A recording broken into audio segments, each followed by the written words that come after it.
Bharatiya Janata party जिंदाबाद जिंदाबाद। माननीय नरेंद्र मोदी जी जिंदाबाद जिंदाबाद जिंदाबाद। माननीय योगी आदित्यनाथ जी जिंदाबाद जिंदाबाद जिंदाबाद। माननीय केशव प्रसाद मौर्य जी जिंदाबाद जिंदाबाद जिंदाबाद। सुंदर चौरसिया जिंदाबाद जिंदाबाद जिंदाबाद। अंतर्यामी सिंह जिंदाबाद जिंदाबाद जिंदाबाद। तो भाइयों बहनों याद रखिए, नगर पंचायत बरियारपुर से अध्यक्ष पद की भावी प्रत्याशी श्रीमती मनसा देवी पत्नी सुनील मदेसिया जी को इस बार अपना नगर पंचायत अध्यक्ष बनाना है। नगर पंचायत बरियारपुर में विकास की गंगा बहाना है।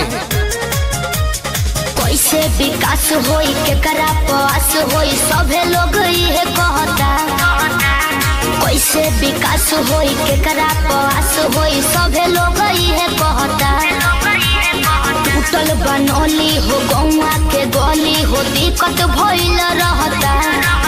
के बात चाहे तहनी मन नेता लावे के बाहो।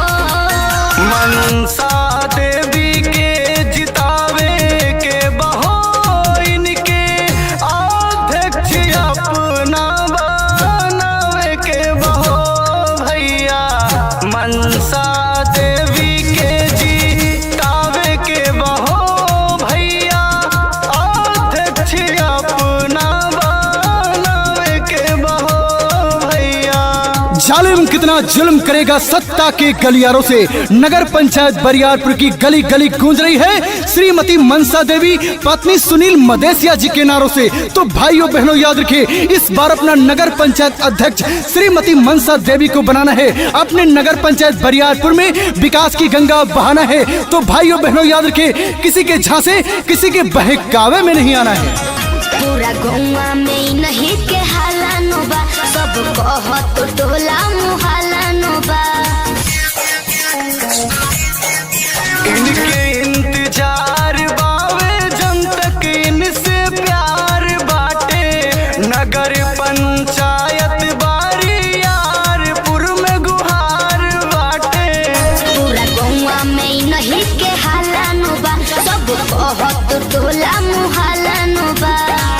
सब कहत टोला मुहालानो बा। मनसा देवी के जितावे के बहो, इनके अध्यक्ष अपना बनावे के बहो भाई। बरियारपुर के चमकावे के बहो भाई, अध्यक्ष अपना बनावे के बहो भाई। हो चुका आगाज रण बदलने की तैयारी है।